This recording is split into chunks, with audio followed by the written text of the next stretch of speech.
Alright, I thought I'd take this opportunity to do a comparison between what a Marantz Signature Edition and a Marantz Special Edition amplifier gets you and what the differences are visually. And it's very easy to see the differences that are on paper. But here I have a PM40 Special Edition, which is one at the top, and a PM66 Special Edition KI Edition, which is the Signature. So I'm going to do a bit of a comparison, have a look around them and see what's different. So first of all, there's a little bit of a size difference. The 66 is maybe about 2 centimeters wider, and I would say around 2 centimeters deeper as well. So this has a more of a rounded front, and the Special Edition 40 has a flat front. We have infrared sensor on the 66, not on the 40. Still got a gold plated phones socket.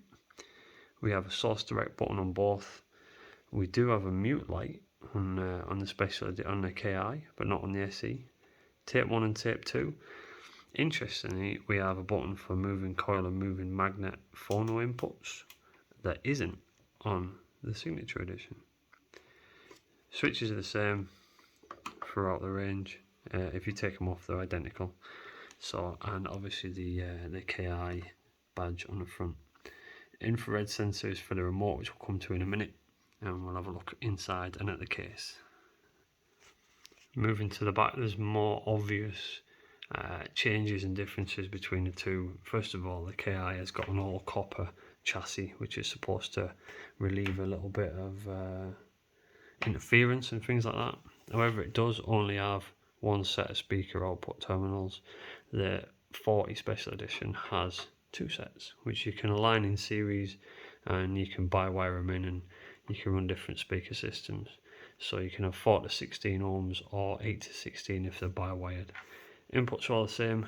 Ground connection's a little bit different between the two, and you have gold plated CD and phono on both, but you notice on the 40 it does have the moving magnet, moving in coil option.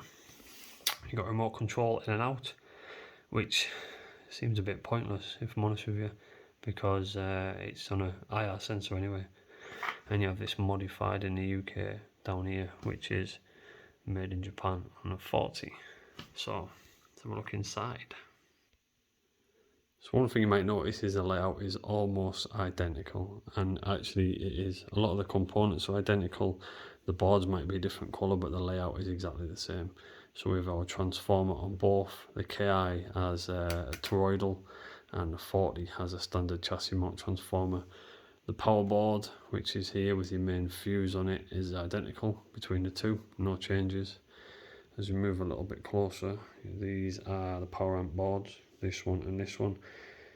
Aside from a difference in the way that they're earthed and a few components, identical, absolutely identical.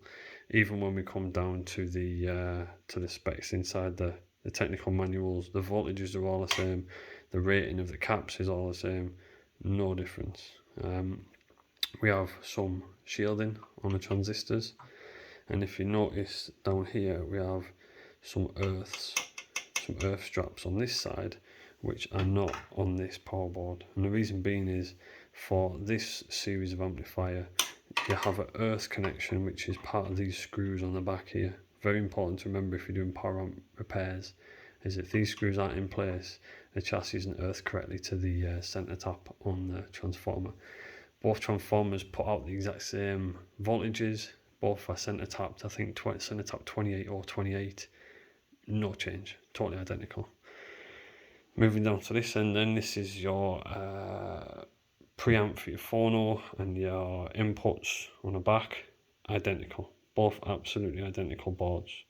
Even the phono preamp is identical, which leads me to believe that the moving coil, moving magnet settings are in the board that is on the front over here, which is your tone controls as well, because these don't have tone controls for the user change. It's all done inside the unit. The only couple of differences to note at the top is the volume pot is a little bit different. So you have a bog standard volume pot on a 40.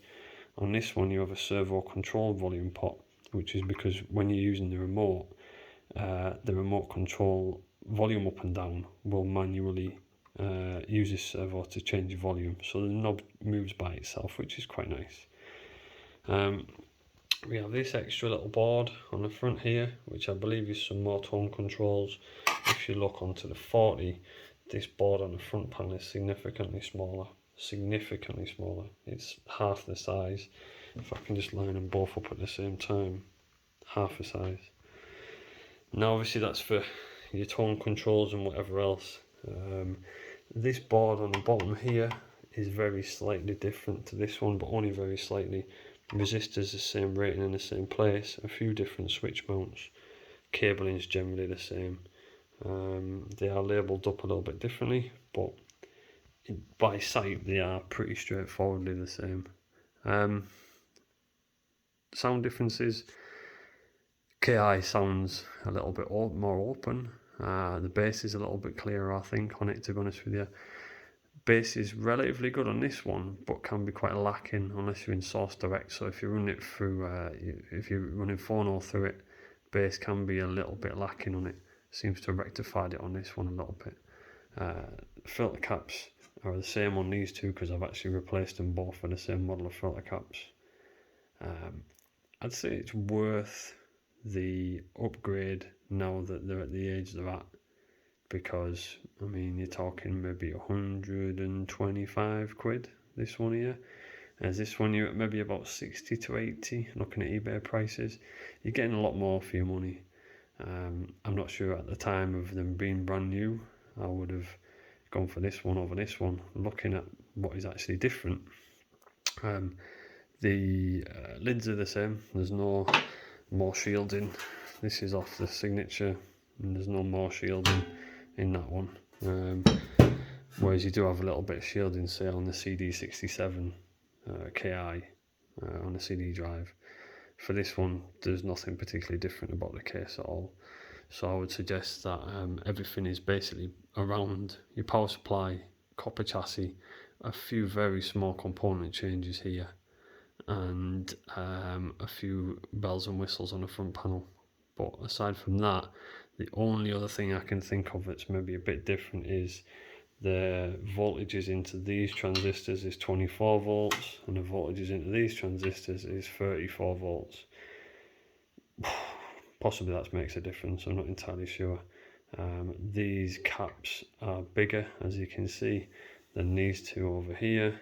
That one has also seems to be replaced with a bigger one. These two are the same, as is this one, and generally I think that's about it. Yeah, so there you go. I hope you enjoy the visual guide of the two different systems, and maybe you'll buy one and see if you like it. Okay, thanks.